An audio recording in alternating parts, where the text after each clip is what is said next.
Hi everyone, hairs a big update. आप लोगों का नीट का एप्लीकेशन फॉर्म इज आउट, उसका इन्फॉर्मेशन बुलेटिन भी आ गया है। तो मैं आपको आज अभी इस वीडियो में क्या क्या चेंजेस हैं मेजर, आपको किन किन चीज़ों का ध्यान रखना चाहिए while filling the application form, और क्या क्या इंपॉर्टेंट चीज़ें हैं जो आपको पता होनी चाहिए। जो इन्फॉर्मेशन बुलेटिन जो इतना बड़ा आता है, आई नो आप लोग नहीं पढ़ते हो, तो मैं आपको मेजर पॉइंट्स जो है वो बता देती हूँ। डॉक्यूमेंट्स का, क्वालिफाइंग कोड का, है ना, और भी बहुत सारी, जैसे काउंसलिंग कैसे कैसे होनी है, सारी बहुत सारी इंफॉर्मेशन आपका दी गई है। और आपका सिलेबस एज इट इज वही है जो हमारे पास पहले आया था। तो एक एक करके बता देती हूँ। पहले तो आप लोगों को ये पता ही होना चाहिए कि यार आपका जो पेपर है वो 3 हिस्सों में डिवाइड होगा, फिजिक्स, केमिस्ट्री और बायो, जिसमें आपको बॉटनी जोलॉजी दोनों मिलने वाले हैं। 45 क्वेश्चन, 90 क्वेश्चन आपका बायो में होने वाले हैं, और 720 मार्क्स का ये पेपर रहने वाला है। ठीक है, इसके बाद आपको क्या क्या डॉक्यूमेंट्स चाहिए जब आप अपना फॉर्म भर रहे हो। तो आपकी एक रीसेंट पासपोर्ट साइज फोटोग्राफ होनी चाहिए, एंड ये जो पासपोर्ट साइज फोटोग्राफ है 10 KB से 200 KB के बीच का होना चाहिए। ठीक है, सिग्नेचर होनी चाहिए, जिसकी मतलब आप व्हाइट शीट पे प्लीज ब्लैक पेन से आप सिग्नेचर करें, उसकी फोटो ले, उसको स्कैन करें, और 10 से 100 KB के बीच का उसका साइज होना चाहिए। लेफ्ट और राइट हैंड के थंब इंप्रेशन सारे के सारे, मतलब थंब इंप्रेशन और उंगलियों के भी इंप्रेशन, सारे के सारे इंप्रेशन आपके होने चाहिए। व्हाइट पेज पे ब्लू इंक में अपना वो डाल के, हाथ डाल के, और ऐसे करो, थोड़ा क्लियर रखना। मतलब आपकी जो लाइंस होती है ना, ये दिखनी चाहिए, क्योंकि अगर ये लाइंस नहीं दिखेगी, आप जब सेंटर पे जाओगे तो आपका दिक्कत होगी जब आप वहां पर वेरिफिकेशन कर रहे होगे। ठीक है, आपके पास आपका क्लास 10th का सर्टिफिकेट होना चाहिए, है ना। क्लास 10th की मार्कशीट होनी चाहिए, जो कि 50 से 100 KB के बीच में होनी चाहिए, और PDF फॉर्मेट में आपको भरना है।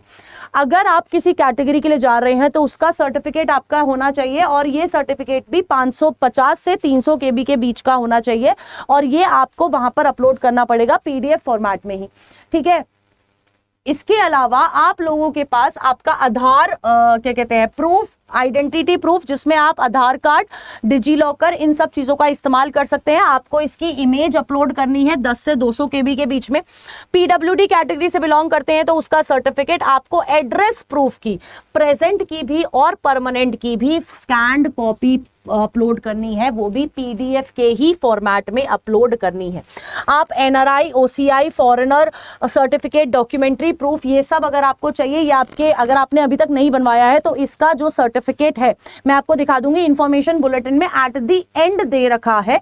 तो उसी फॉर्मेट में आपका ये वाला एड्रेस प्रूफ होना चाहिए, अगर आप NRI, OCI, फॉरेनर कैंडिडेट है तो। ठीक है, ये PDF के फॉर्मेट में होगा। उसके अलावा अगर PWD कैंडिडेट कोई स्क्राइब यूज कर रहा है तो उसके सिग्नेचर अपलोड होंगे।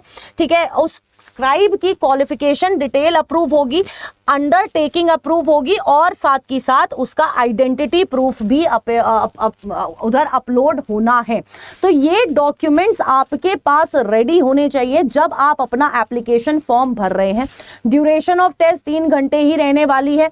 अब इंपॉर्टेंट चीज ये है कि बेटा जी, आपको पता है 2024 में क्या हुआ, 2025 में बहुत सारी चीजें हुई, but the important part is कि इस साल जो आपको सिटी सिलेक्ट करने आएंगी वो लिमिटेड होंगी to the state of permanent address और दी प्रेजेंट एड्रेस ओनली। बहुत क्लियरली मेंशन्ड है, आप उसी सिटी में जाके टेस्ट दे पाएंगे। आपके पास ऑप्शंस ही वो आने वाले हैं जहां का आपका परमानेंट और प्रेजेंट एड्रेस होने वाला है।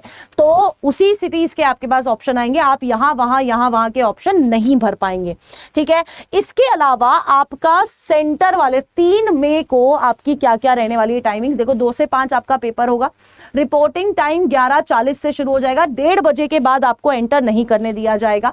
फिर आपका 1:30 से 1:45 आपका अनाउंसमेंट चलेंगी, वहां पर आपका वेरिफिकेशन वगैरह होगा, एडमिट कार्ड चेक किया जाएगा। ठीक है, फिर आपका 1:50 पे आपकी क्या कहते हैं, बुकलेट पे आपकी जो क्या कहते हैं चीजें होंगी वो चेक करी जाएंगी, और एट दी 2 PM आपका टेस्ट जो है शुरू हो जाएगा। 5 बजे तक आपका टेस्ट रहेगा। फॉर दी PWD कैंडिडेट ये टेस्ट 6 बजे खत्म होगा। ठीक है, उसके बाद आपको सेंटर से बाहर लेके आया जाएगा। अब सबसे ज्यादा प्रॉब्लम कहां आती है? सबसे ज्यादा प्रॉब्लम आती है आपके क्वालिफाइंग कोड्स में, कि आपको कौन सा कोड भरना है, क्योंकि बहुत सारे बच्चे हैं जो इस साल क्लास 12th में हैं, बहुत सारे बच्चे हैं जो अभी ड्रॉप ले रहे हैं, कुछ नहीं कर रहे हैं, दूसरे बच्चे हैं जो नर्सिंग कर रहे हैं या कोई और डिग्री करने लग गए हैं। तो मैं आपको बताती हूँ, कोड 1 कोड 1 वो वाले बच्चे भरेंगे जिन बच्चों का रिजल्ट अभी आएगा क्लास 12 का, यानी कि अगर आप इस साल क्लास 12 में हैं, आप 2026 में ही अपना बोर्ड का एग्जाम दे रहे हैं, तो आपको बेटा जी कोड 1 भरना पड़ेगा। ठीक है, अब आ जाते हैं कोड 2 की। अब अगर आपका क्लास 12 हो चुका है ना, क्लास 12 आपका कंप्लीट है और एक रिकॉग्नाइज्ड बोर्ड से ही कंप्लीट है बेटा जी, तब आप क्या करोगे, आप अपना कोड 2 भरेंगे। ठीक है, उस पॉइंट ऑफ टाइम पे आपका कोड 2 भरा जाएगा after passing class 12 from duly recognised boards. ठीक है, अब इसके अलावा अगर मैं नेक्स्ट पे जाती हूं, अगर हम देखते हैं कोड 3 का देखते हैं। ठीक है, ओके, कोड 3 कौन भरेगा? The intermediate pre degree examination in science of an Indian university board recognised board examining body with physics, chemistry, biology, biotechnology and English also as a compulsory subject. अगर आप BSc में enrolled है बेटा जी, तो आपको code 3 भरना पड़ेगा। ठीक है, और बीएससी में आप क्या कर रहे हो, अगर आप कर रहे हो कोई प्री डिग्री कर रहे हो, जैसे कि उसमें आप फिजिक्स, केमिस्ट्री, बायोलॉजी आपके पास सारे एज अ सब्जेक्ट है और इंग्लिश भी है। ठीक है, अब कोड 4 कौन भरेगा? ये वो बच्चे भरेंगे जो कि pre medical examination with physics, chemistry, biology, biotechnology या फिर English after passing the higher secondary examination and the pre university और an equivalent examination. The pre professional pre medical examination shall include practical test in this subject and also English as a compulsory subject. ये बच्चे होंगे जो आपका code 4 भरने वाले होंगे। Code 5 में अगर आप किसी भी डिग्री के, है ना, the first year of the 3 year degree, अगर आप पहले किसी डिग्री में हैं, मतलब आप बीएससी में हैं, बीएससी में अगर आप कर रहे हैं, बीएससी के पहले साल में हैं, तो आप लोगों को कोड 5 करना पड़ेगा, कोड 5 आपको भरना पड़ेगा। ठीक है, कोई भी आप डिग्री कर रहे हो, 3 ईयर डिग्री कर रहे हो, अगर आप बीएससी कर रहे हो, है ना, स्पेसिफिकली अगर आप बीएससी कर रहे हो, तब आप क्या करोगे बेटा जी, आपने बीएससी के एग्जामिनेशन पास कर दिए हैं।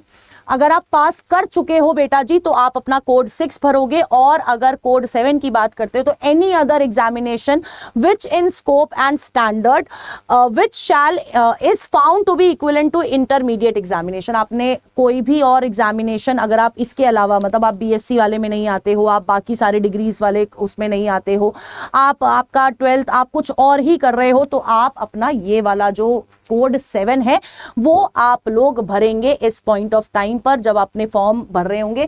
क्योंकि ये जो कोड्स है बेटा जी बहुत इंपॉर्टेंट है। कोड्स इसलिए इंपॉर्टेंट है क्योंकि इन कोड्स के बेसिस पर आप जब काउंसलिंग में आगे अपना गैप सर्टिफिकेट दिखाएंगे कॉलेज वालों को, तब ये कोड्स आपको भरने पड़ेंगे। ठीक है, मतलब उस समय इन कोड्स की महत्वता आपको पता चलेगी। इसके अलावा आपका जो इंफॉर्मेशन बुलेटिन इस समय आया है, ये आपकी काउंसलिंग कैसे कैसे होती है, एडमिशन प्रोसीजर कैसे कैसे है, वो भी बताता है। वो भी मैं आपको थोड़ा सा बता देती हूं। अब फॉर एग्जाम्पल मैं आपको, देखो सबसे इंपॉर्टेंट चीज, जब मैं एडमिशन प्रोसीजर की बात करती हूं, तो फॉर एग्जाम्पल आपका रिजल्ट आया, ठीक है, रिजल्ट के बाद आपकी काउंसलिंग स्टार्ट होती है। ठीक है, अब ये जो बेटा जी काउंसलिंग है, ये 2 हिस्सों में होती है। एक कराती है आपकी एमसीसी नॉर्मल वाला, जो आपकी ऑल ओवर इंडिया की काउंसलिंग करा रही होती है, और एक आपकी कराती है आपकी खुद की स्टेट। अगर किसी कॉलेज में 100 सीट है, 100 में से 15 सीट की काउंसलिंग आपकी एमसीसी कराएगी, बाकी की 85% सीट्स की काउंसलिंग आपकी खुद की स्टेट कराती है। ठीक है, दूसरी इंपॉर्टेंट चीज, अगर आप किसी एम्स को टारगेट कर रहे हो, एम्स की काउंसलिंग एमसीसी कराएगी, किसी भी सेंट्रल यूनिवर्सिटी को एमसीसी कराएगी, आपके डीयू कॉलेजेस की काउंसलिंग एमसीसी कराती है। ठीक है, इसके अलावा आपकी जितनी भी डीम्ड यूनिवर्सिटीज है, डीम्ड यूनिवर्सिटीज की 100% सीट्स की काउंसलिंग आपकी एमसीसी कराती है। स्टेट अपने स्टेट के गवर्नमेंट कॉलेजेस की काउंसिल कराती है 85% सीट्स की, और 100% प्राइवेट कॉलेजेस की काउंसलिंग आपकी कराती है। ये हो गई फॉर एमबीबीएस, बीडीएस एंड आपका बीएससी नर्सिंग के लिए। ठीक है, इसके अलावा आपके और कोर्सेज होते हैं, जैसे आपका बीएमएस, ठीक है, बीएचएमएस, आपका बीयूएमएस, ये सारे कोर्सेज के लिए आपकी एक ACCC नाम की अथॉरिटी है जो आपकी MCC की तरह वर्क करती है और 15% सीट्स की काउंसलिंग कराती है, और आपकी स्टेट काउंसलिंग अथॉरिटीज होती है जो बाकी की 85% सीट्स की काउंसलिंग कराती है। इसमें अगर आप बी फार्मा भी ऑप्ट कर रहे हो तो बी फार्मा के लिए भी इसी काउंसलिंग के थ्रू एडमिशन होते हैं। और काउंसलिंग के लिए मैं आपको बोल रही हूँ बेटा जी, इस चैनल को आप सब्सक्राइब करके रख लीजिएगा, यहां आपको बहुत हेल्प मिलने वाली है। तो ये आपका पूरा काउंसलिंग प्रोसीजर होने वाला है। अब अगर आप देखोगे आपको इसी में ना आगे जाके फॉर्म आपको कैसे भरना है वो भी दे रखा है, ठीक है, फॉर्म आपको कैसे भरना है वो भी दे रखा है, लेकिन मैं उसके लिए एक सेपरेट आपको वीडियो या फिर लाइव आके बता दूंगी, ठीक है, कि आपको फॉर्म कैसे भरना है ताकि आपको इजीली अच्छे से समझ आ जाए। इसमें अगर आप देखोगे तो इसमें काफी आपको धुंधला धुंधला दिखेगा। इट इज सिमिलर जो हम लोगों ने लास्ट ईयर देखा था। कितने सेंटर्स है वो भी मैं आपको बता देती हूँ। देखो, देयर आर 566 सेंटर्स, और जो मैं आपको बोल रही थी ना, जो NRI OCI कैंडिडेट्स, देखो ये वाला सर्टिफिकेट फॉर्मेट है जो आपको यूज करना है, ठीक है, NRI OCI कैंडिडेट्स को ये वाला सर्टिफिकेट फॉर्मेट आपको यूज करना है। एंड ये आपका एप्लीकेशन फॉर्म है जो आपको भरना है। तो ये मैं आपको खुद भर के दिखाऊंगी क्योंकि इसमें काफी धुंधला दे रखा है, तो आपको वो वाली वीडियो भी मिल जाएगी। टिल देन आप मेरे टेलीग्राम चैनल को प्लीज सब्सक्राइब कर लीजिए, विच इज भारतीयोलॉजी। उसमें आपको सारी अपडेट्स मिलती जाएंगी। और फॉर्म अभी मत भरिएगा, पहले वीडियो देख लीजिएगा, उसके बाद ही फॉर्म भरिएगा। Till then tata, bye bye, take care and all the best.